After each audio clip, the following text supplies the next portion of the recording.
Wow, this season took a while to get going, but it really has done now. As not just 4 episodes, but a hell of a lot more, all aired in a very short period of time. I'm going to look at the first of those 4 today, all of which airing over at Funimation, and let you know what I think of them. Whether or not they're any good, any bad, or any in between. Because, as ever, this is a 2020 winter anime preview from a different perspective.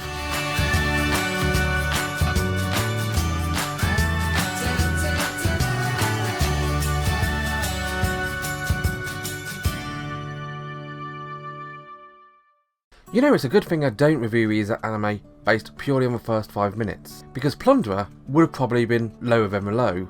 It would probably receive the No award rather than the Avoid award. Just a bit of a spoiler there, this one's not a great one. And I will be honest, throughout the anime, it doesn't do much to redeem itself. It comes across as a horny fan service show with no real semblance of character. The main character is just a horny guy wanting to get his hands between the main girl's legs. The main villain is just a horny bad guy wanting to get his hands between the main girl's legs. And the other female character we meet has ginormous breasts which bounce all over the place. This is not a good anime, but I should really tell you a bit about it, shouldn't I? Plunderer is an anime ruled by numbers. If you're not a fan of maths, then probably avoid this one as well.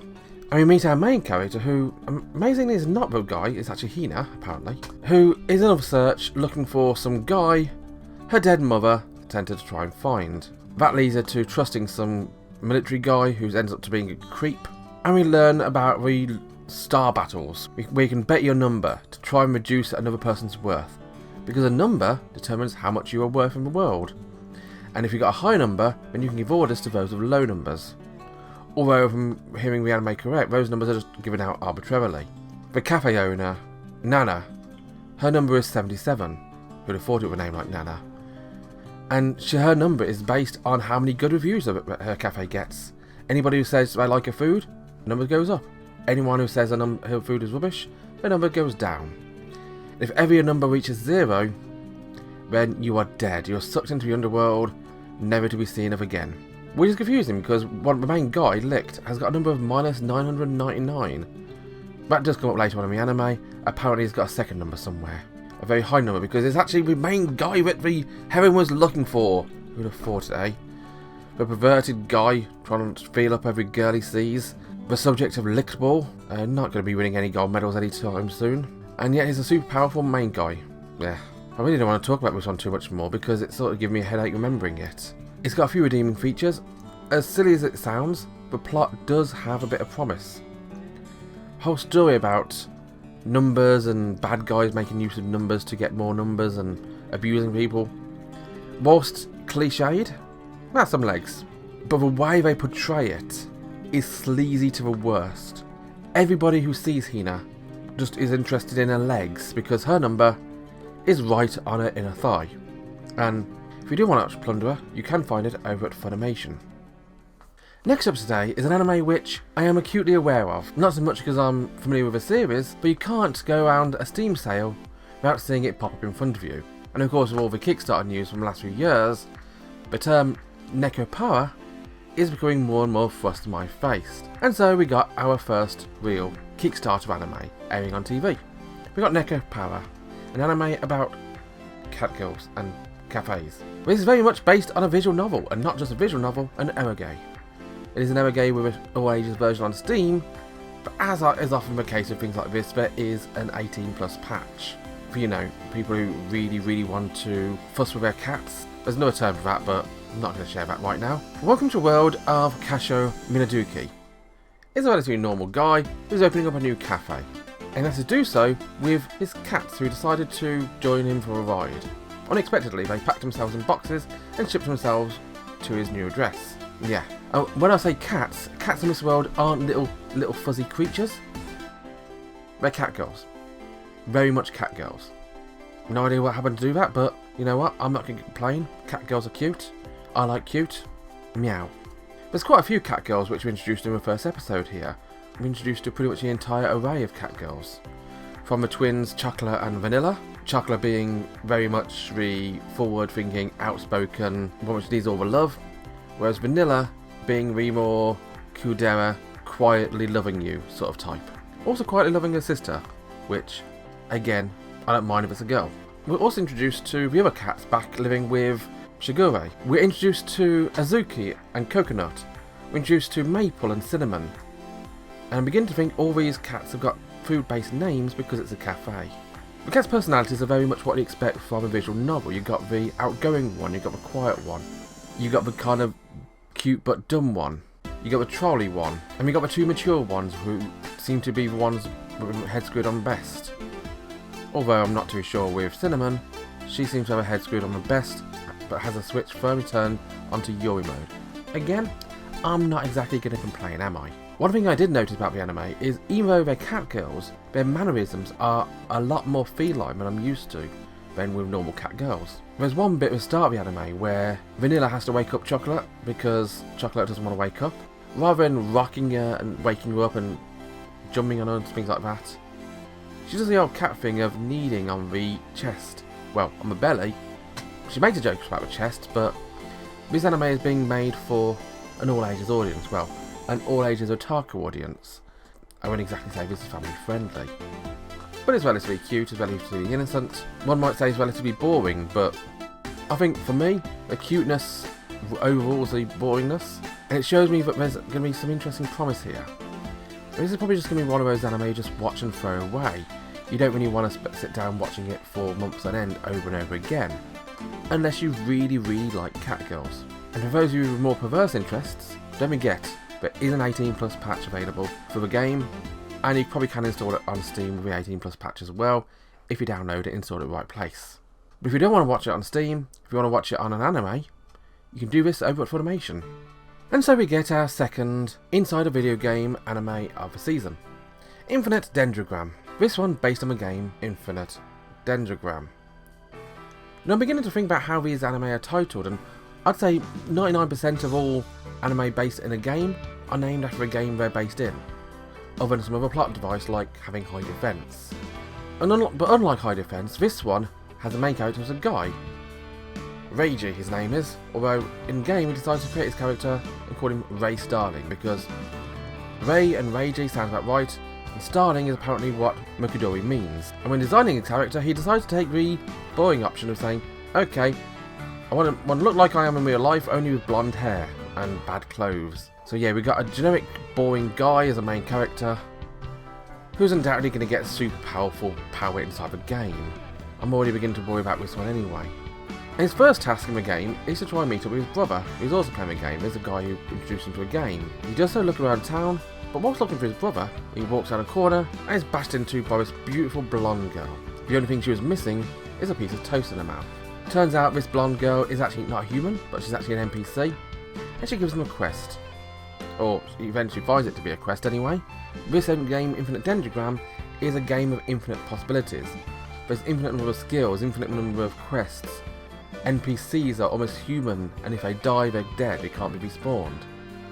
A game which seems too good to be true. It's almost as if it's an anime or something like that. This cute girl, Liliane, is apparently one of the most popular characters in the city, and she's looking for a little sister who's gone missing, went out to gather some berries, in a suspicious quest line, which leads me to immediately wonder, this is going to go bad, isn't it? But not worry too much about that, because he doesn't really know what's going on yet. Ray decides to go and look for his brother, and he finds him. Well, he finds what he thinks is him, this ginormous big bear of a man. Well, this giant big bear, giving out candy to kids. Yeah, that's not suspicious at all, is it? Don't take candy from strange bears, kids. That's a terrible idea. They're crawling all over him, taking his sweets, and yeah. And of course his big brother finally does introduce himself to Ray as Shoe Starling.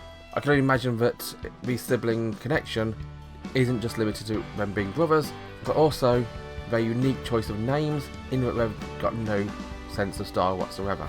But upon learning what's going on, Shu tells Ray that it's potentially a timed quest, and if they don't do it, both Liliana's little sister and Liliana herself could be in danger. And with Liliana being one of the most popular NPCs in the game, they don't really want that, do they? They don't want death on their conscience. So go out to hunt them down. This level 5 quest, despite Ray being a level 0. Suddenly think I'm watching Railgun again. And of course it gets out of her head. This is a high level quest and he's a level 0, so how's he going to win? Well, from help with his brother, of course, although his brother does really go missing, taking 2 or 3 of the enemies with him. Liliana decides to fight off the bad guys herself and sends Ray to run away with her little sister, try and save them. But of course things are never easy, are they? As one of the bad guys, still a super powerful worm, decides to attack them and it almost kills them. Until Ray decides to wish upon his gem. So in this game you get your power from a weird little gem embedded in your hand. And that gem can do anything. It can potentially be a weapon, it can be magic, it can help you summon tanks or fighter planes, summon magic and fireballs, build a castle around you. The possibilities are infinite. Here's summons a beautiful girl called Nemesis. And Nemesis apparently has the power to turn into a weapon. So Ray uses that super powerful weapon to defeat the bad guy and save the day. So now his harem is starting to build. Not only has he got the cute princess, Liliana, but also he's got his cute weapon, Nemesis. And so the fun begins. Now Infinite Dendrogram, despite its very cliche plot, is very attractive as an anime. It's not really stepped any places wrong it shouldn't have stepped in the first episode. There's no real creep here. It just seems to be a happy, friendly, otherworld anime based on an MMO. We've had one before. Will this one be worth keeping? To be honest, I don't know. It depends on how it progresses. I'm probably going to give it a few more episodes. I'm not sold on it yet, but it's not complete trash. This one, unsurprisingly, is also airing over at Funimation. And the latest anime to start airing over at Funimation, as is the case with pretty much all the anime this season, is Hatena Illusion. An anime which is what you'd get if you smudge Hato a combat butler with Phantom Thief Jean, and you got something cute. Because that's one thing which I will say about Hatena Illusion. It is definitely cute. But Hatena, despite being a title character, isn't our main character. Our main character is just a guy. A lad called Makoto. I say lad, but Hatena apparently didn't realise that when she befriended him as a kid, and thought she was befriending a cute girl. But whatever, Hatena got it wrong. Hatena's been friends with him ever since without realising that he's a he. So of course when Makoto turns up to stop with Hatena and her family, to study under her father, the fantastic illusionist Mamoru Hoshisato, she finally knows the truth, and she's a bit mad. Now this is where this anime takes a bit of a twist, because it's not just guy stopping in a rich person's house, knocks over the vase, gets a debt and becomes a butler. I mean that does happen as well, but it's not a vase, it's a weird little relic. More about that later on.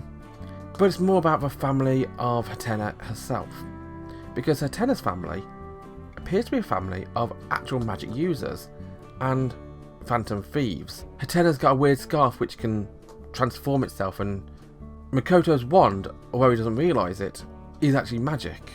It's a magic wand because Hatena's mother fixed it and added magic to it. There's magic relics all over the house. In fact, one of the relics he smashed is actually a magical relic. I'm sure that's going to come back to haunt him later on in the series as well. And the staff of the mansion are also a bit weird and wacky.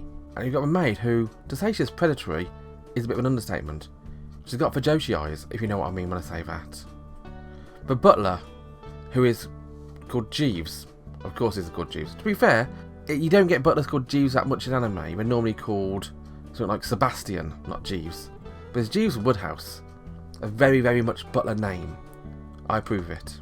And then of course you got Hatena's little sister, who seems cute, seems innocent, but she's in on it as well. And so this appears to be a guy who's going to be living with some phantom thieves, and him trying to investigate it. It's going to be a bit of a mystery drama, magical mystery thing.